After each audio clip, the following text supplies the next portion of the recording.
We'll obviously come back to the Europe issue, but I just want to pick up on a couple of things you said. I mean, firstly, on social housing, there are those who date the current housing crisis back to your decision to sell off so much social housing. How would you respond to that? Now, I quite like listening to Michael Heseltine and his thoughts and beliefs regarding Brexit and the relationship the UK needs to have with the EU, and how Johnson and other bad faith actors were and are a disaster for this country. So I was interested when I saw him being questioned by Anand Menon on the subject of his role in the selling off of social housing. Well, I have a total answer because, first of all, I'm totally committed to the idea of encouraging home ownership and the tenants to buy their homes.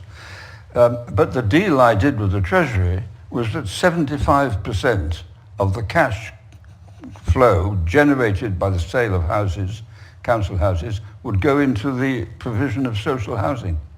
75%. And that lasted until I left to be Defence Secretary.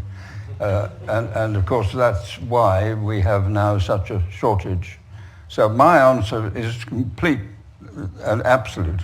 I believe that I was not only enfranchising the council tenants, I was providing a huge cash flow for more social housing. Okay, so actually under the terms of your deal, it wouldn't have been the mass sell-off, there'd have been a purchase as well. It would have been a major contributor to social housing. So here's a few points that I think need to be made. First, the houses were sold way below their actual value. And why was only 75% of the money raised going to pay for new social housing stock? Anyway, is Heseltine passing the buck here? I mean, he is a Tory after all. What are your thoughts? Click here for Heseltine's thoughts on Boris Johnson.